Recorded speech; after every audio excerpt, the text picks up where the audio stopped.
তার মানে তিনি বলছেন জামায়াতে ইসলামী যে কোনো সময়, মানে নির্বাচন ধরেন হলো, নির্বাচনটি জামায়াতে ইসলামীর মনোপুত হলো না, যেভাবে যে প্রক্রিয়ায় হলো সেটি মনোপুত হলো না। ধরুন জুলাই সনদ যেভাবে গৃহীত হতে যাচ্ছে সেটা জামায়াতে ইসলামীর মনোপুত হলো না, কিংবা নির্বাচনে যারা নির্বাচিত হয়ে এলেন নির্বাচনের ফলাফল প্রত্যাশিত হলো না জামায়াতে ইসলামীর জন্য, তখনও জামায়াতে ইসলামী প্রশ্ন তুলতে পারে যে এই সরকারই তো অবৈধ, কাজেই এই সরকারের করা সকল কাজ অবৈধ, সে কারণে এই সরকারের আয়োজিত অনুষ্ঠিত নির্বাচনটিও অবৈধ। 2024 সালের 8ই আগস্ট ডক্টর ইউনূসের নেতৃত্বে অন্তর্বর্তীকালীন সরকার গঠিত হওয়ার 13 মাস পরে এসে এখন সরকার ঘনিষ্ঠ জামায়াতে ইসলামী আইনি ব্যাখ্যা হাজির করে সরাসরি বলছে যে ডক্টর ইউনূসের সরকার অসাংবিধানিক এবং এর কোনো সাংবিধানিক বা আইনি ভিত্তি নেই। যা যা হয়েছে 2024-এর 5ই আগস্টের পর থেকে তাতে বারবারই সংবিধান লঙ্ঘন হয়েছে, সবকিছুই সংবিধানের বাইরে ঘটেছে।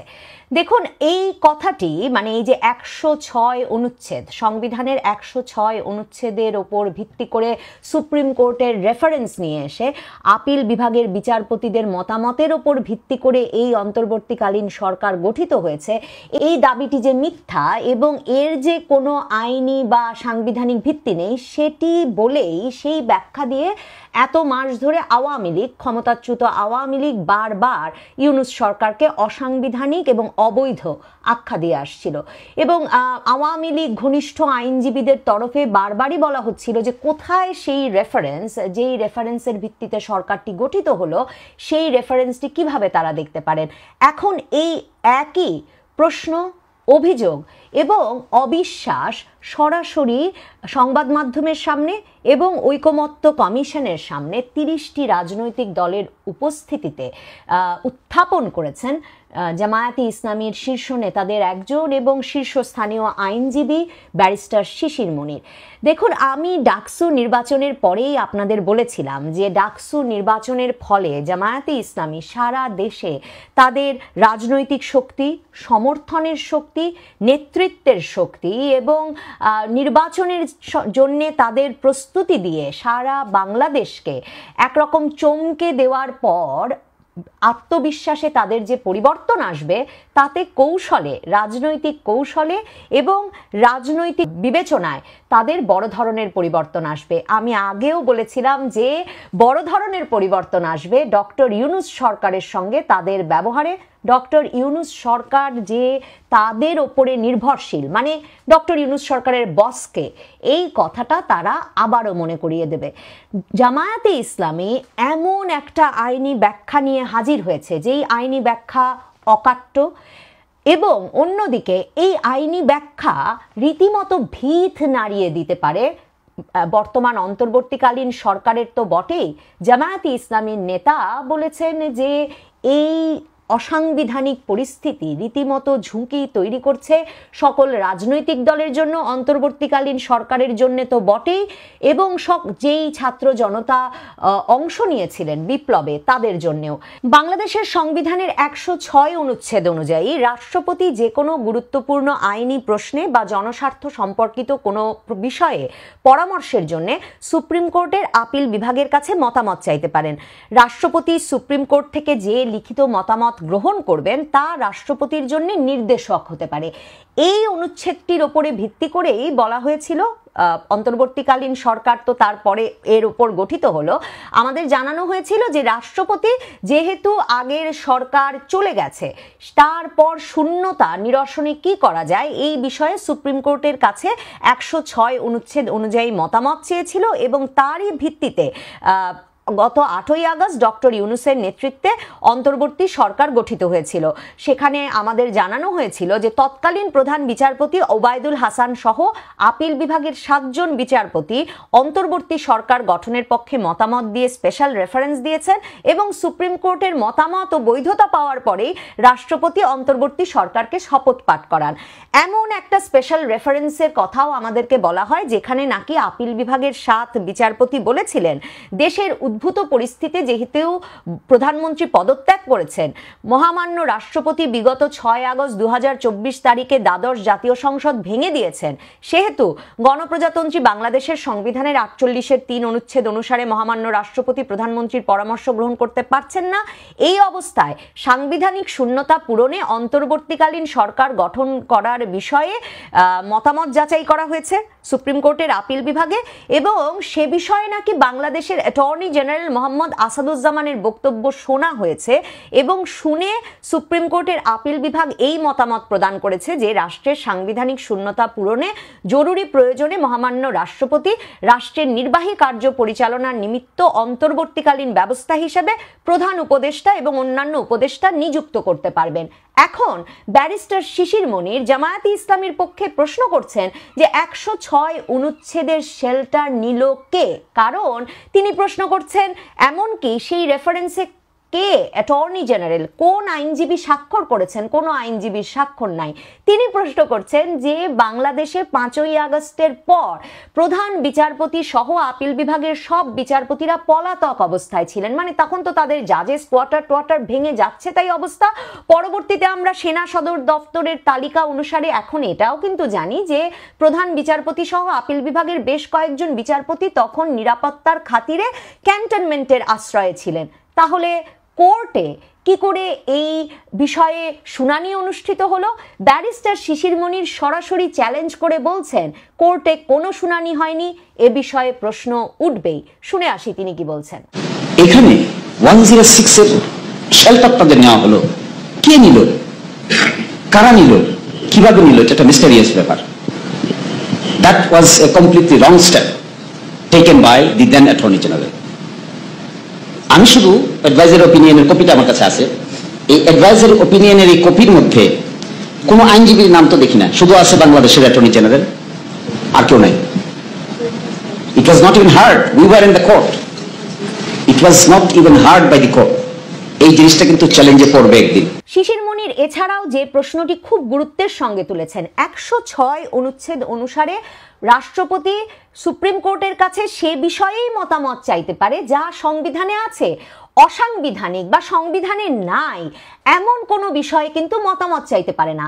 অন্তর্বর্তীকালীন সরকারের কোনো ধারণা যদি সংবিধানে না থাকে তাহলে সে বিষয়ে পরামর্শ কি করে দিলেন সুপ্রিম কোর্টের বিচারপতিরা? শিশির মনির প্রশ্ন তুলছেন যে একটা অসাংবিধানিক বা সংবিধানের বাইরের বিষয়কে তো 106 অনুচ্ছেদের মাধ্যমে আপিল বিভাগকে যুক্ত করার কোনো অনুমতি দেওয়া হয়নি। তিনি সরাসরি যে বলছেন যে এই নিয়ে প্রশ্ন উঠবেই, তাতে দুটো বিষয় পরিষ্কার বোঝা যাচ্ছে। এক, জামায়াতে ইসলামী এই দলীয় সিদ্ধান্ত নিয়েছে যে তারা এখনো যে কোনোভাবেই তারা এখনো এই মুহূর্তেও প্রস্তুত ডক্টর মোহাম্মদ ইউনূসের সরকারের সাংবিধানিক বৈধতা চ্যালেঞ্জ করে আদালতে যেতে, কিংবা তারা প্রস্তুত থাকবে যদি ডক্টর মোহাম্মদ ইউনূসের সরকারের পরবর্তী কোনো পদক্ষেপে তারা মনে করে যে এই সরকারের পথ চলা বা এই সরকারের মেয়াদ শেষ করে দেওয়া দরকার, এই সরকারকে প্রশ্নবিদ্ধ করা দরকার, তারা এই বিষয়টি নিয়ে প্রশ্ন তুলতে পারে আদালতে। কারণ মনে রাখবেন, এই বিষয়টি নিয়ে যে প্রশ্ন উঠবেই, এই কথাটা কিন্তু ভীষণ খোলাসা করে আইনি ব্যাখ্যা দিয়ে জামায়াতে ইসলামীর এই শীর্ষস্থানীয় নেতা এবং আইনজীবী বলেছেন। এবং ব্যারিস্টার শিশির মনির এখন বাংলাদেশের আদালতে সবচেয়ে প্রভাবশালী আইনজীবীদের একজন। তিনি রীতিমতো জামায়াতে ইসলামী এবং বিএনপির নেতৃবৃন্দের, মানে তারেক রহমানের 21 আগস্টের মামলাও তিনি লড়েছেন, মানে তিনি বাংলাদেশের প্রায় সকল হাই প্রোফাইল মামলার আইনি পরামর্শকদের একজন হচ্ছেন এই ব্যারিস্টার শিশির মনির। তার মানে তিনি বলছেন জামায়াতে ইসলামী যে কোনো সময়, মানে নির্বাচন ধরেন হলো, নির্বাচনটি জামায়াতে ইসলামীর মনোপুত হলো না, যেভাবে যে প্রক্রিয়ায় হলো সেটি মনোপুত হলো না। ধরুন জুলাই সনদ যেভাবে গৃহীত হতে যাচ্ছে সেটা জামায়াতে ইসলামীর মনোপুত হলো না, কিংবা নির্বাচনে যারা নির্বাচিত হয়ে এলেন নির্বাচনের ফলাফল প্রত্যাশিত হলো না জামায়াতে ইসলামীর জন্য। তখনও জামায়াতে ইসলামী প্রশ্ন তুলতে পারে যে এই সরকারই তো অবৈধ, কাজেই এই সরকারের করা সকল কাজ অবৈধ, সে কারণে এই সরকারের আয়োজিত অনুষ্ঠিত নির্বাচনটিও অবৈধ। কাজেই এই প্রশ্নগুলো যে ওঠাতে জামায়াতে ইসলামী প্রস্তুত, কোনো রাগ ঢাক ছাড়া তারা এই কথাটি পরিষ্কার করে ঐকমত্য কমিশনে বসে বিএনপির নেতৃবৃন্দ সহ বাংলাদেশের 30টি রাজনৈতিক দলের সামনে খোলাসা করে বলেছে। শিশির মুনির তো বলেছেনই যে তারা কোর্টে উপস্থিত ছিলেন, কোর্টে কোনো শুনানি হয় নাই। দেখেন সেদিন 8ই আগস্টেই তো দায়িত্ব নিলেন নতুন অ্যাটর্নি জেনারেল, বিএনপির আইন সম্পাদক হিসেবে যিনি ছিলেন সেই আসাদুজ্জামান। তো আসাদুজ্জামান কি 8ই আগস্টেই দায়িত্ব নিলেন, 8ই আগস্টেই পলাতক অবস্থা থেকে বিচারকদেরকে এক জায়গায় জড়ো করলেন, কোর্টে নিয়ে এলেন, শিশির মুনিররা কেউ টের পেলেন না, কিন্তু কোর্টে একটা শুনানি হয়ে গেল যেখানে আসাদুজ্জামানের যুক্তি শোনা হলো এবং পলাতক সেই 7 বিচারপতি উপস্থিত থাকলেন। এটা যে একটা বানানো গল্প, সেটা আওয়ামী লীগ যেমন বোঝে, সেটা আমরা যেমন বুঝি, তেমনি সেটা জামায়াতে ইসলামীও বোঝে। জামায়াতে ইসলামী জানিয়ে দিল এই নিয়ে তারা মুখ বন্ধ রাখবে না, যে কোনো সময় চ্যালেঞ্জ হতে পারে এবং চ্যালেঞ্জ হলে তারা সেই চ্যালেঞ্জের পক্ষেই আইনি অবস্থান নেবে। দেখুন ঐকমত্য কমিশনের এই সভায় বিএনপির নেতৃবৃন্দ তো উপস্থিতি ছিলেন। ঐকমত্য কমিশনের সভাতে নিয়মিত যোগ দিচ্ছেন বিএনপির স্থায়ী কমিটির সদস্য সালাউদ্দিন আহমেদ। তিনি বলেছেন যে জামায়াতে ইসলামীর এই বক্তব্যের পর তিনি বলেছেন যে আমার মনে হয় যে রাষ্ট্র স্ট্যাবিলিটির জন্য আমরা যদি সব বিষয়ে এভাবে কোয়েশ্চেন তুলি তাহলে হয়তো আমাদের জন্য এটা কল্যাণের পরিচয় হবে না, মানে স্থিতিশীলতার স্বার্থে এই নিয়ে প্রশ্ন তোলা ঠিক হবে না। তিনি বলেছেন আমরা, সালাউদ্দিন আহমেদ বিএনপির তরফে বলছেন, আমরা কন্টিনিউয়েশন অফ দ্য কনস্টিটিউশনে আছি। এই সাংবিধানিক ধারাবাহিকতা রক্ষা করার জন্যেই আর্টিকেল 106-এর অ্যাপ্লিকেশন হয়েছে। এখন যদি বলি যে আমরা সাংবিধানিক ধারাবাহিকতা নাই, সেই ডিবেট আলাদা করতে হবে। আমি আছি এটা এস্টাবলিশ করার পক্ষে, মানে তারা সাংবিধানিক ধারাবাহিকতা রক্ষিত হয়েছে এর পক্ষে, তারা 106 অনুচ্ছেদ অনুযায়ী এটা করা হয়েছে তার পক্ষে। সাংবিধানিক ধারাবাহিকতা রক্ষার স্বার্থে এই বিষয়টিকে মেনে নেওয়া উচিত এবং স্থিতিশীলতার স্বার্থে সবকিছু নিয়ে প্রশ্ন না তোলাই ভালো। দেখুন জামায়াতে ইসলামী কেন প্রশ্ন তুলছে। প্রথম কথা, জামায়াতে ইসলামী প্রশ্ন তুলছে কারণ তারা মনে করাতে চাইছে সিদ্ধান্ত গ্রহণের ক্ষেত্রে তারা শক্তিশালী পক্ষ। অন্তর্বর্তীকালীন সরকার ডানে যাবে না বামে যাবে না, মাঝে হাঁটবে না সামনে হাঁটবে, এই বিষয়টা যে তারা নির্ধারণ করে দেবে।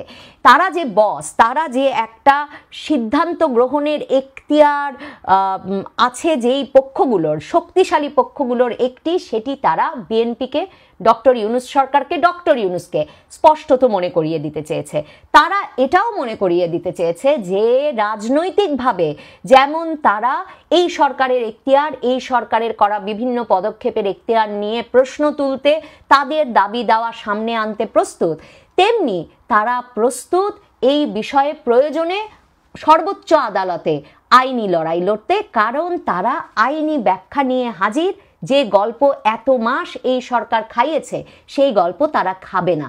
দেখুন ডাকসু নির্বাচন জামায়াতে ইসলামীকে এমন একটা শক্তিশালী অবস্থানে নিয়ে এসেছে এবং বিএনপি কতটা অগোছালো অবস্থায় আছে সেটা তারা এত স্পষ্টত বুঝেছে।